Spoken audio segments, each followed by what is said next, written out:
लोकतांत्रिक व्यवस्था में किसी भी विधेयक में उल्लेखनीय बदलाव के लिए सर्वसम्मति से लिया गया निर्णय विशेष महत्व रखता है। यह समावेशी बदलाव लाने की सामूहिक भावना को दर्शाता है।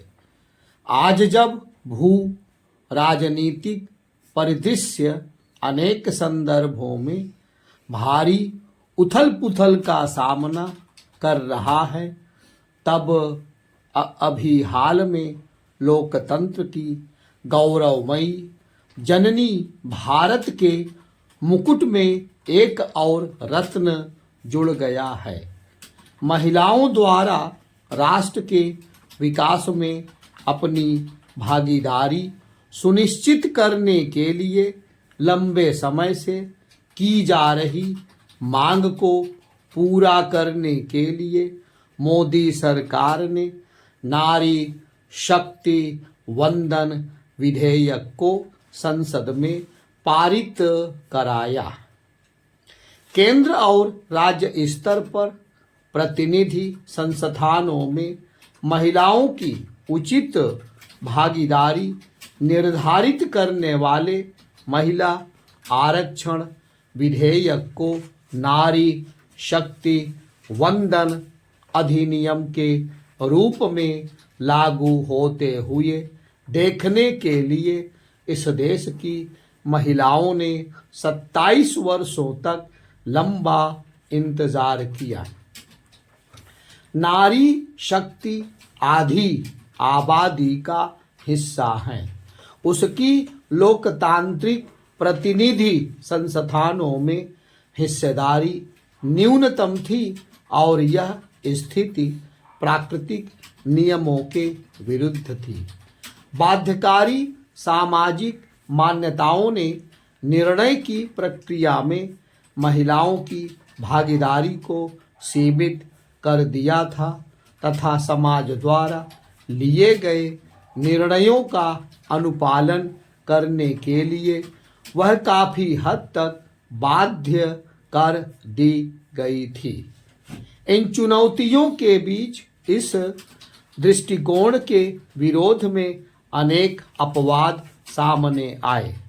महिलाएं अपने पर थोपी गई बाध्यकारी वर्जनाओं से बाहर निकली। महिलाओं ने हर क्षेत्र में देश को गौरवान्वित किया है।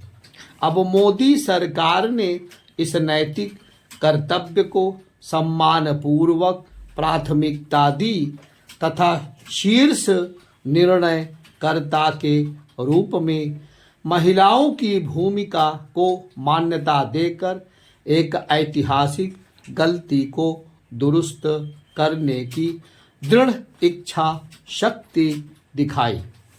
विधायी क्षेत्र में नारी शक्ति वंदन अधिनियम द्वारा प्रस्तावित लैंगिक न्याय महिलाओं के सम्मान को समग्र रूप में बल प्रदान करेगा तथा इससे संतुलित नीति निर्माण के लिए आदर्श परिस्थिति सृजित होगी। यह एक विडंबना परंतु सत्य है कि अमेरिका को स्वतंत्रता प्राप्ति के बाद महिलाओं को समान मतदान देने का अधिकार देने में 144 साल लग गए। ब्रिटेन में महिलाओं को मताधिकार उनके द्वारा दशकों तक लड़ाई लड़ने तथा पहले विश्व युद्ध की समाप्ति के बाद उत्पन्न हुई परिस्थितियों में दिया गया। हमारे पूर्वज दूरदर्शी थे और उन्होंने आज़ादी के तुरंत बाद महिलाओं के लिए मतदान का अधिकार सुनिश्चित किया। अब देश की स्वतंत्रता प्राप्ति के 75 वर्ष पूरे होने पर भारत ने महिलाओं के लिए लोकसभा और विधानसभाओं में प्रतिनिधित्व का अधिकार भी सुनिश्चित किया है। बाबा साहब डॉक्टर भीमराव अंबेडकर ने संविधान सभा में 25 नवंबर 1949 को दिए गए अपने भाषण में यह पूछा था कि आखिर कब तक हम विरोधाभासों का यह जीवन जीते रहेंगे। इस अवसर पर उन्होंने देश को सामाजिक तथा आर्थिक असमानताओं के प्रति आगाह किया था। पिछले 9 वर्षों के दौरान मोदी सरकार द्वारा देश के निर्धन वर्ग के लोगों तथा आम जनता के कल्याण को ध्यान में रखकर लागू की जा रही नीतियों से उन विरोधाभासों को समाप्त किया जा रहा है। यह उल्लेखनीय है कि इस दौरान देश के 13.5 करोड़ से ज़्यादा लोग गरीबी से बाहर आए हैं। नारी शक्ति वंदन अधिनियम एक व्यक्ति, एक वोट तथा एक मूल्य की भावना को साकार करने की दिशा में उठाया गया एक और कदम है। महिलाओं में मौजूद दृढ़ता, रचनात्मकता, त्याग, ममता, करुणा, दया, समर्पण तथा विश्वास जैसे सहज गुण उन्हें नेतृत्व करने की विशिष्ट क्षमता प्रदान करते हैं। इसके लिए उन्हें शीर्ष प्रबंधन स्कूलों एवं विश्वविद्यालयों से नेतृत्व पाठ्यक्रम प्रमाण पत्र लेने की आवश्यकता नहीं है। बस आवश्यकता इस बात की होती है कि उन्हें उनका उचित स्थान दिया जाए। ऐसा करने मात्र से ही उनकी क्षमता निर्माण को व्यापक बल मिलेगा और वे दूसरों द्वारा अनुकरण के लिए एक आदर्श मॉडल भी बनेंगी। नारी शक्ति वंदन अधिनियम मोदी सरकार के लिए कोई राजनीतिक कदम नहीं बल्कि यह विश्वास का प्रतीक है। संसद का विशेष सत्र बुलाना तथा सर्वसम्मति आधारित निर्णय के लिए सभी राजनीतिक दलों को राजी करना एक कठिन कार्य था।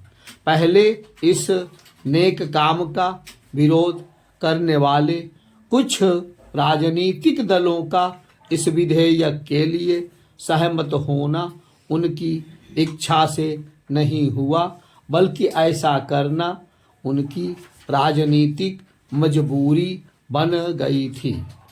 नारी शक्ति वंदन अधिनियम लागू होने पर लोकसभा एवं विधानसभा में महिलाओं के प्रतिनिधित्व का अनुपात वर्तमान के 15% से बढ़कर 33% हो जाएगा।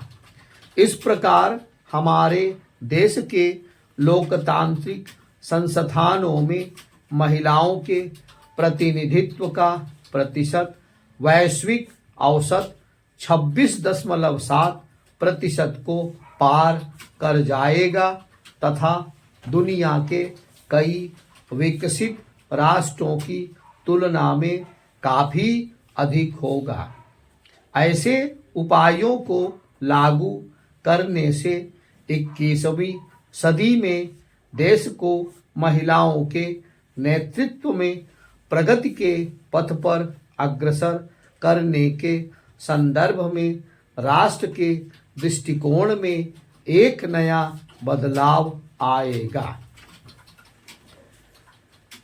नारी शक्ति वंदन अधिनियम के प्राविधानों को लागू करने के लिए संविधान के अनुच्छेद 82 के तहत पूर्व अपेक्षित संवैधानिक बाध्यता यह है कि महिलाओं के नेतृत्व वाले निर्वाचन क्षेत्रों की पहचान करने के लिए पहले जनगणना तथा परिसीमन से संबंधित कार्य पूरे किए जाएं। मोदी सरकार संविधान की इस भावना के अनुरूप इस अधिनियम को लागू करने के लिए प्रतिबद्ध है, तथापि बदलाव की आहट अभी से पूरे देश में महसूस की जाने लगी है। वर्तमान समाज की पुरुष प्रधान मानसिकता में तेजी से बदलाव आ रहा है। आइए हम सब मिलकर विकसित भारत के निर्माण के लिए नारी शक्ति नेतृत्व के इस उज्जवल युग का स्वागत करें।